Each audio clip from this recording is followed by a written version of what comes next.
اعوذ باللہ من الشیطان اللعین الرجیم بسم اللہ الرحمن الرحیم الحمد للہ رب العالمین الصلاة والسلام علی اشرف الانبیاء والمرسلین وعلی آلہ الطیبین الطاہرین المعصومین الذین اذہب اللہ عنہم الرجس وطہرہم تطہیرا اللہم صل علی محمد وآل محمد اللہم خرجنا من الظلمات الوہم واکرمنا بنور الفہم اللہم افتح علینا ابواب رحمتک وانشر علینا خزائن علومک برحمتک یا ارحم الراحمین۔ عزیزان محترم، جمال السالکین مرزا جواد آغا ملکی تبریزی کے حالات زندگی پر آپ کے ساتھ گفتگو جاری ہے۔ گزشتہ درس میں ہم نے مرزا جواد آغا ملکی تبریزی کے گراں قدر شاگردوں کا نام آپ کی خدمت میں بیان کیا، اور انہی ناموں میں سے ایک نام مرحوم مرزا عبداللہ شالچی کا ہے۔ بیان ہوا کہ مرزا عبداللہ شالچی ایک تاجر تھے اور وہ مرزا جواد آغا ملکی تبریزی کے دروس میں شرکت کیا کرتے تھے، نوجوانی سے شرکت کیا کرتے تھے۔ مرزا شالچی کے فرزند اس واقعے کو نقل کرتے ہیں کہ والد بزرگوار کو مرحوم مرزا جواد آغا ملکی تبریزی نے وظیفہ دیا۔ وظیفہ یہ تھا کہ نماز تہجد کے لیے جلدی بیدار ہونا ہے۔ یعنی مرزا جواد آغا ملکی تبریزی کے درس میں مرحوم شالچی تشریف لاتے ہیں تو مرزا پوچھتے ہیں کہ آپ کتنے بجے نماز تہجد کے لیے بیدار ہوتے ہیں؟ تو انہوں نے جو وقت بتایا وہ مرزا کو کم نظر آیا، لہٰذا مرزا جواد آغا ملکی تبریزی کہتے ہیں کہ یہ وقت تو بہت مختصر ہے، بہت کم ہے نماز تہجد کے لیے، آپ کو جلدی بیدار ہونا چاہیے۔ تذکر دیا، وظیفہ دیا کہ نماز تہجد کے لیے جلد بیدار ہوں۔ اگلے دن درس پر جب تشریف لائے تو مرزا کو علم ہو گیا کہ مرحوم شالچی زیادہ جلدی بیدار نہیں ہوئے، یعنی وظیفے پر عمل نہیں کیا۔ لہٰذا درس کے بعد جب شاگرد استاد سے رخصت طلب کر کے جا رہے تھے تو مرزا شالچی نے بھی اجازت طلب کی، لیکن مرحوم مرزا جواد آغا ملکی تبریزی نے انہیں اجازت نہیں دی، کہا آپ بیٹھیں ابھی۔ آہستہ آہستہ تمام افراد اجازت لے کر رخصت ہوتے گئے، لیکن مرزا عبداللہ شالچی کو اجازت نہیں مل رہی۔ جب تمام افراد تشریف لے گئے تو مرزا جواد آغا ملکی تبریزی نے مرحوم شالچی سے کہا کہ آپ نے تو عمل نہیں کیا، یعنی آپ سے کہا گیا تھا کہ آپ نے نماز تہجد کے لیے جلد بیدار ہونا ہے، یعنی وہ وقت جو آپ نے مقرر کر رکھا ہے اس وقت سے پہلے بیدار ہونا ہے، تو آپ جلد بیدار کیوں نہیں ہوئے؟ مرزا شالچی نے کہا کہ انشاءاللہ میں بیدار ہوں گا۔ رخصت ہو گئے۔ اگلے دن پھر درس پر تشریف لائے، پھر مرزا متوجہ ہوئے اپنی چشم برزخی سے، انہوں نے مشاہدہ کیا کہ نہیں، وظیفے پر آج پھر عمل نہیں ہوا۔ پھر مرزا شالچی کو روک لیا، اور آخر میں جب مرزا شالچی سے سوال کیا کہ آپ نے عمل کیوں نہیں کیا،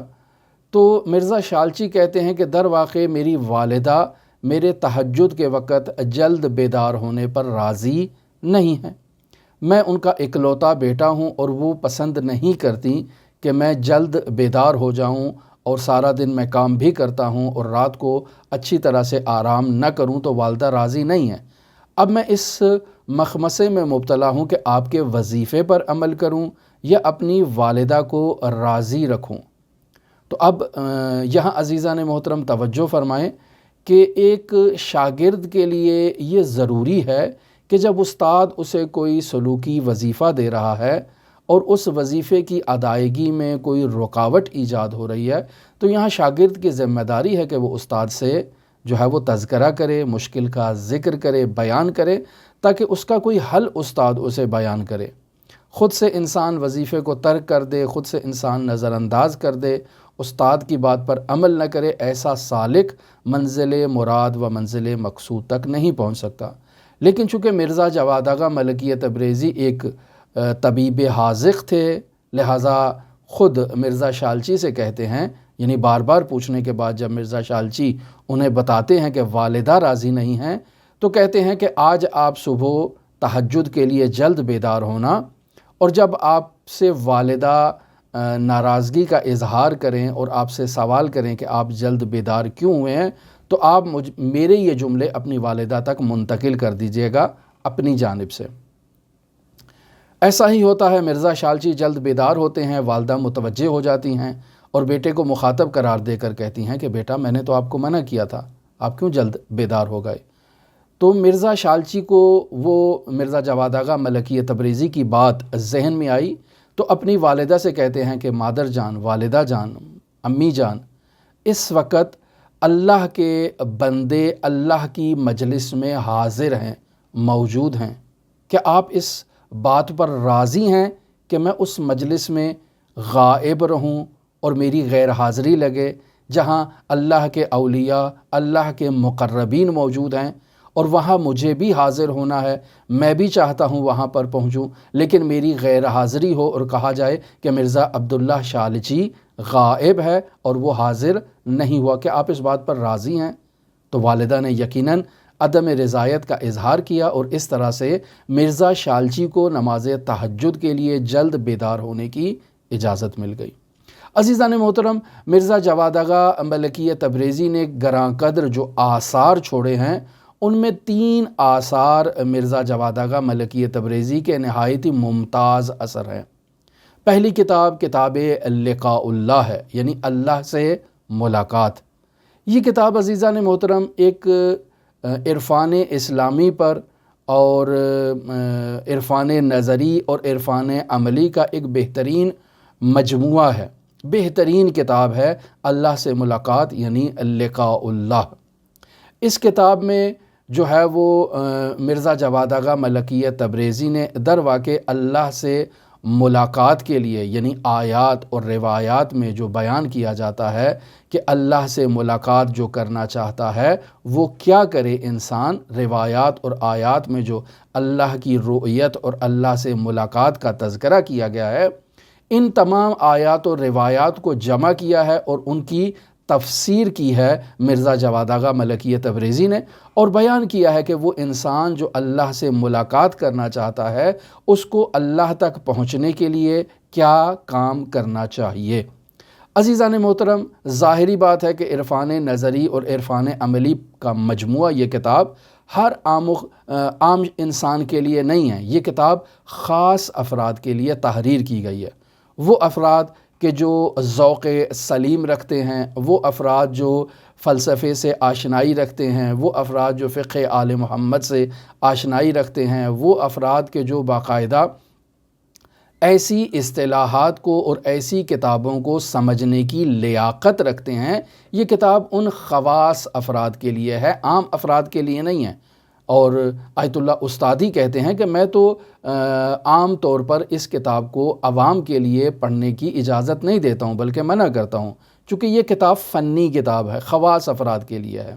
البتہ اس کتاب کا اردو میں ترجمہ موجود ہے، آپ اسے تلاش کر سکتے ہیں۔ آیت اللہ تہرانی فرماتے ہیں کہ اس کتاب کی متعدد مرتبہ اشاعت ہوئی ہے، پبلش ہوئی ہے، لیکن اس کتاب کے نسخ میں تحریفات موجود ہیں، یعنی جتنی مرتبہ بھی اس کتاب کی اشاعت کی گئی، میں نے ان تمام نسخ کو جمع کیا، ان کا مطالعہ کیا اور مجھے اس میں تحریف نظر آئی۔ لہٰذا آیت اللہ تہرانی نے خود جد و جہد کی اور اس کتاب کو ان تمام تحریفات سے اپنی نظر کے مطابق پاک کیا، خود اس کتاب کی تصحیح کی، لیکن آیت اللہ تہرانی کا وہ تصحیح شدہ نسخہ پبلش نہیں ہوا۔ لیکن بہرکیف یہ کتاب فنی کتاب ہے، ہر کسی شخص کے مطالعے کے لیے نہیں ہے، بلکہ اگر کوئی شخص عوام الناس میں سے اس کتاب کو پڑھنا چاہتا ہے تو اسے چاہیے کہ وہ باقاعدہ استاد کے پاس اس کتاب کو پڑھے، یعنی اگر مارکیٹ میں اردو زبان میں ترجمے موجود ہیں تب بھی ان ترجموں کو سمجھنے کے لیے استاد کی ضرورت ہے۔ جیسے وہ آیت اللہ تہرانی نے کتاب تحریر کی ہے علامہ محمد حسین طباطبائی رحمۃ اللہ علیہ کی سیر و سلوک کی کتاب، جس کو ہم تفصیلی اس موضوع پر گفتگو کر چکے اور 101 دروس ہم بیان کر چکے، رسالہ لب اللباب۔ یہ عزیزان محترم، یہ کتاب بھی عام افراد کے لیے نہیں ہے، اس کا بھی ترجمہ اردو زبان میں موجود ہے، لیکن یہ کتاب بھی خواص کے لیے ہے اور استاد کے پاس پڑھنے والی ہے۔ اللہ نے ہمیں یہ سعادت نصیب کی یا توفیق عطا کی کہ ہم اس کتاب کو دروس کی صورت میں آپ مخاطبین کے لیے بیان کر سکیں۔ آپ اگر ان درسوں کو بھی سنیں تو آپ خود متوجہ ہو جائیں گے کہ اگر ان درسوں کے بغیر آپ اس کتاب کا مطالعہ کرتے تو بہت سے ابعاد اور بہت سے ایسے پہلو اس کتاب کے تھے کہ جو پیچیدہ رہ جاتے، مخفی رہ جاتے، پوشیدہ رہ جاتے اور آپ اس کو سمجھنے سے قاصر ہوتے۔ لہٰذا عزیزان محترم، یہ فنی کتابیں ہیں، اور فنی کتابیں یعنی تخصصی کتابیں یہ باقاعدہ استاد کے پاس پڑھنی چاہیے، اور ان کے لیے باقاعدہ شرائط ہیں کہ جن شرائط کے ساتھ ان کتاب کو پڑھنا چاہیے۔ پھر اس کے علاوہ مرزا جواد آغا ملکی تبریزی نے جو کتاب تحریر کی اس کتاب کا نام ہے المراقبات فی اعمال السنہ۔ اس کتاب میں مرزا جواد آغا ملکی تبریزی نے اللہ کے حضور راز و نیاز اور دعا کی اہمیت کو بیان کیا، اور پھر اس دعا کی اہمیت اور راز و نیاز کی اہمیت کو بیان کرنے کے بعد سال بھر کے مختلف مہینوں میں جو اعمال ہیں ان اعمال کو بیان کیا، اور پھر ان اعمال کی ایک سالک پر تاثیر کو بیان کرتے ہیں۔ لہٰذا یہ کتاب المراقبات بھی ایک اہم کتاب ہے، اور اس کتاب کو بھی ایک سالک کو اللہ سے راز و نیاز کرتے وقت باقاعدہ اپنے پاس رکھنا چاہیے، اور اس کا بھی مطالعہ ہونا چاہیے۔ تیسری نہایت اہم کتاب اسرار الصلاۃ ہے مرزا جواد آغا ملکی تبریزی کی۔ یہ کتاب بھی عزیزان محترم ایسے افراد کے لیے جو سیر و سلوک کرنا چاہتے ہیں، طالبان سلوک اللہ ہیں، ایسے افراد کے لیے یہ اسرار الصلاۃ مرزا جواد آغا ملکی تبریزی ایک بہترین کتاب ہے، بہترین تحفہ ہے۔ اس موضوع پر اگرچہ متعدد شخصیات نے کتابیں لکھی ہیں، یعنی متعدد ایسی کتابیں آپ کو مل جائیں گی کہ جن کا نام اسرار الصلاۃ ہے، اور ان کا مصنف مختلف ہے، یعنی مختلف شخصیات سے آپ کو اسرار الصلاۃ مل جائیں گی، لیکن مرزا جواد آغا ملکی تبریزی کی کتاب منفرد ہے اور تمام شخصیات سے اس کو امتیاز حاصل ہے۔ اس کتاب میں مرزا جواد آغا ملکی تبریزی نے نماز کے 1000 اسرار کو بیان کیا ہے، لہٰذا اہمیت اس کتاب کی خود بخود واضح ہو جاتی ہے۔ پھر عزیزان محترم، مرزا جواد آغا ملکی تبریزی نے اور بھی بہت سی کتابیں لکھی، مثلاً فقہ کے موضوعات پر، حج کے موضوع پر کتابیں تحریر کی۔ مرزا جواد آغا ملکی تبریزی سے متعلق یہ بات علماء بیان کرتے ہیں کہ انہوں نے ایک کتاب لکھی، اس کتاب کا نام بیان نہیں کیا ہے علماء نے، موضوع بھی بیان نہیں کیا ہے، بیان کیا کہ مرزا نے ایک کتاب تحریر کی، اور اس کتاب کو انہوں نے جب کمپلیٹ کر لیا، مکمل کر لیا، تو پھر انہیں مارکیٹ میں ایک دوسری کتاب نظر آئی جو ملا محسن فیض کاشانی نے تحریر کی تھی، اور وہ بھی اسی عنوان پر اور اسی موضوع پر کتاب تھی۔ مرزا نے اس کتاب کا مطالعہ کیا تو مرزا کو وہ کتاب اپنی کتاب سے زیادہ بہتر نظر آئی۔ اب مرزا جواد آغا ملکی تبریزی مشوش ہو جاتے ہیں کہ اپنی کتاب کو پبلش کروایا جائے یا پبلش نہ کروایا جائے، لہٰذا ایک وظیفہ کرتے ہیں امام جعفر صادق علیہ آلاف و تحیت و ثنا سے ملاقات کا، جسے ہم انشاءاللہ اپنے آئندہ دروس میں بیان کریں گے۔ امام جعفر صادق کو عالم رؤیا میں مشاہدہ کرتے ہیں، امام سے سوال کرتے ہیں کہ یا ابن رسول اللہ بتائیے میری کتاب بہتر ہے یا ملا محسن فیض کاشانی کی کتاب بہتر ہے؟ تو امام جواب نہیں دیتے، دوبارہ سوال کرتے ہیں اور امام سے تقاضا کرتے ہیں کہ آپ سے جب کوئی سائل سوال کرے تو کیا یہ مناسب ہے کہ آپ سائل کے سوال کا جواب نہ دیں؟ تو وہاں امام علیہ الصلاۃ والسلام فرماتے ہیں کہ ملا محسن فیض کاشانی کی کتاب بہتر ہے۔ لہٰذا مرزا جواد آغا ملکی تبریزی اپنی اس کتاب کو تلف کر دیتے ہیں اور نابود کر دیتے ہیں۔ عزیزان محترم، مرزا جواد آغا ملکی تبریزی کے حالات پر گفتگو جاری ہے۔ ہماری دعا ہے کہ خداوند متعال اس جلیل القدر عارف عالم کے درجات کو عالی و متعالی قرار دے۔ ہماری دعا ہے کہ تمام وہ سالکان طریق اللہ جو اللہ کی طرف سفر کرنا چاہتے ہیں، وہ مرزا جواد آغا ملکی تبریزی کے ان آثار سے بہتر استفادہ کرنے کی اللہ انہیں توفیق عطا فرمائے۔ ہماری دعا ہے کہ تمام وہ علماء، تمام وہ عرفاء، تمام وہ شخصیات جنہوں نے اسلام کو احیاء کرنے میں، اسلام کی نشر و اشاعت میں، اسلام کی ترویج میں اپنا کردار ادا کیا ہے، اللہ تبارک و تعالی ان تمام شخصیات کے ان کاوشوں کو اپنی بارگاہ میں قبول و مقبول فرمائے۔ ہماری دعا ہے کہ خداوند متعال منجی عالم بشریت حضرت صاحب العصر صاحب الامر صاحب الزمان کے ظہور میں تعجیل فرمائے اور ہمیں ان کے اصحاب و اعوان و انصار میں شمار فرمائے۔ اللہم صلی علی محمد و آل محمد وعجل فرج قائم آل محمد۔